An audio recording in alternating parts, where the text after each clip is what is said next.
if you look back on history, one of the things that makes us believe that working in an integral endeavor is not merely an idea that some of us thought up and that we think, oh, we've got the great idea that's going to change the world. The idea comes from developmental studies, actual empirical studies about the levels, waves, stages of growth and development that human beings go through. And there are these stages of yellow and turquoise using spiral dynamics, or autonomous and integrated using Jane Loevinger scales and so on. These represent real levels or stages of human awareness. Those are there. It's not my idea, it's not your idea, we didn't dream this up. Since those are there, we can actually measure the number of people that are at it. At turquoise, 0.5% of the population. That's not a whole lot of people. So under those circumstances, obviously this is a new endeavor. But you can look back in history, there was a time when egoic rational or orange or modernist values were at the same place. They were about 1% of the population. That movement eventually led to the Western Enlightenment, the rise of modern representative democracies, extraordinary benefits in terms of equality and freedom for people across the board. But the first men and women that were doing that had no bloody idea what they were doing, except that they were living this new consciousness that they were trying to articulate. It's an actual, concrete reality that was speaking through them and moving through them. It wasn't an idea they made up. It's not like, oh, I dreamt up deconstruction, if I can talk everybody else into agreeing with it. This is actually a territory in reality that's unfolding.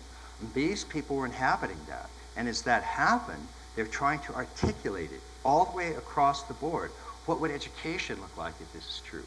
And for the early men and women that were working with modernist values and working with the Enlightenment values in the West, that included the ideas eventually of the equality of all men and women, certainly equal opportunity.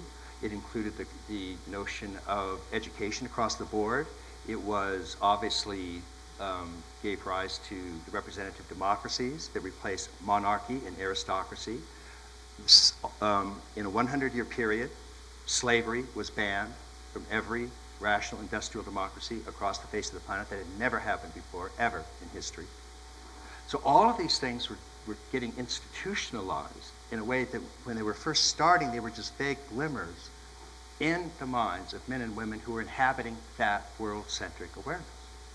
So if that is real, and I believe it is, then we're not making it up when we say, of course, succeeding epochs would have the same thing happening at whatever the growing edge is for them. And for us, the growing edge today is by whatever name, vision logic, or integral, or turquoise. That means that to the extent that that awareness is speaking through us, we are, in a sense, agents of that change. We are sitting here struggling to find ways to give voice to an integral awareness that includes more, that touches more, that embraces more, that reaches out with more care and compassion and love than any other structure has. That's what's moving us. That's what's drawn us here.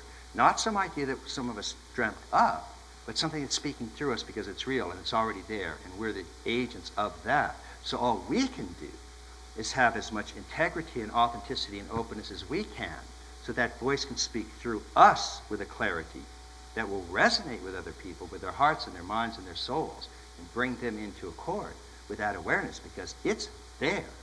Now, whether we live up to it or not, it's there and it's happening. But we're right on that leading edge where less than 0.5% of the population is doing that.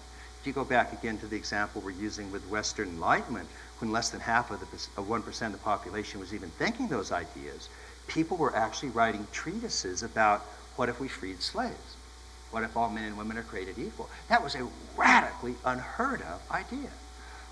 Milton was writing, John Stuart Mill was writing a treatise on why men and women should have equal rights. That was really a weird idea.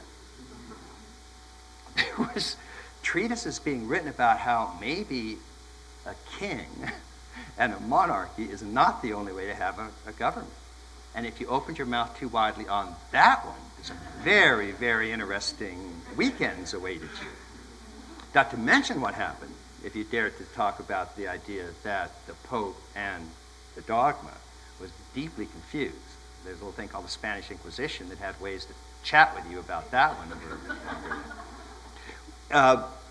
If these different levels and waves are real, based on the research that we have, anybody plugging into that half of 1%, not just us, but that half of 1% is 5 million people, even in this country alone.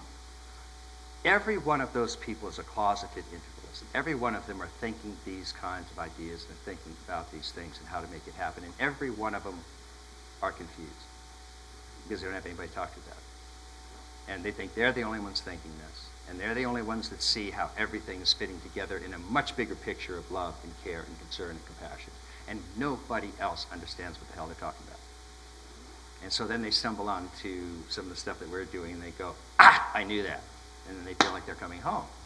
But how we start to institutionalize that is exactly, the challenge, the fun, and the nightmare.